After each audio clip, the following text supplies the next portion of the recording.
As empresas, é lógico, elas defenderam a lisura dos contratos em modo geral.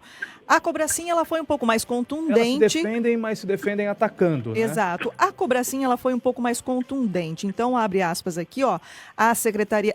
Na verdade, um pouco antes, a empresa Cobracin deseja iniciar suas ponderações, consignando que, exatamente como a Prefeitura de Limeira, também é vítima do embuste urdido pela Rádio Bandeirantes.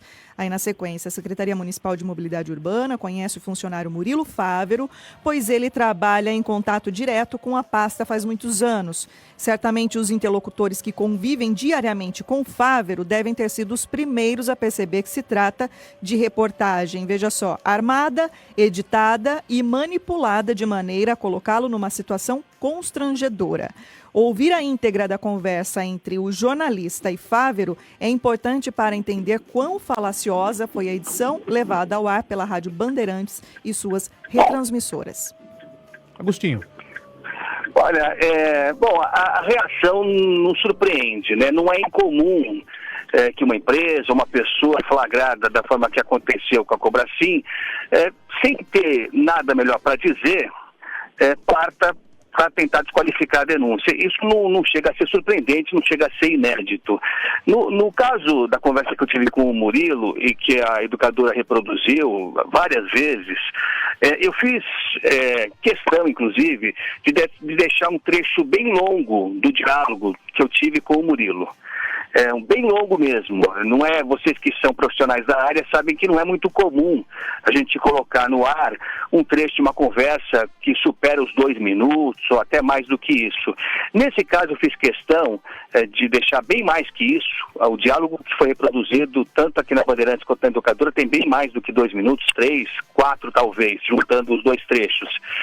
Exatamente para mostrar como foi a pergunta e a resposta, a nova pergunta e a nova resposta, como foi um bate-papo descontraído, até porque tem que ser lembrado aqui, né, Caio? O Murilo não sabia que estava sendo gravado, ele não sabia, óbvio, que estava falando com um jornalista, ele achou que estava falando com alguém que representava um departamento de transporte de uma prefeitura aqui de São Paulo, e ele se sentiu extremamente à vontade, mas muito à vontade mesmo. Aliás, a gente tem gravações, outras, que não foram levadas ao ar porque não eram necessárias para compor todo o quadro, mas tem a conversa quando eu falo com os funcionários do Departamento de Trânsito de Limeira, e eles indicam o nome do Murilo como sendo a pessoa para falar comigo. Então, acho que quem acompanha o diálogo, a conversa toda, percebe claramente que foi uma pergunta e resposta, e ele falou abertamente e demonstrou conhecimento de causa. Ele falou mesmo que ele era o responsável pelo processamento de multas em Limeira, que de fato era, não sei se é ainda, não sei se ele está afastado, realmente não tenho detalhes do que aconteceu com o Murilo depois disso.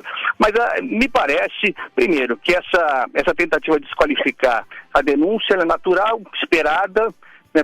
Acho que por falta de algo mais consistente para dizer, e acho que basta ouvir. Quem ouve o diálogo percebe que é um diálogo amistoso, natural e verdadeiro, muito verdadeiro. E é por isso que eu estou confiando na investigação do Ministério Público, principalmente, e também da CPI da Câmara de Limeira.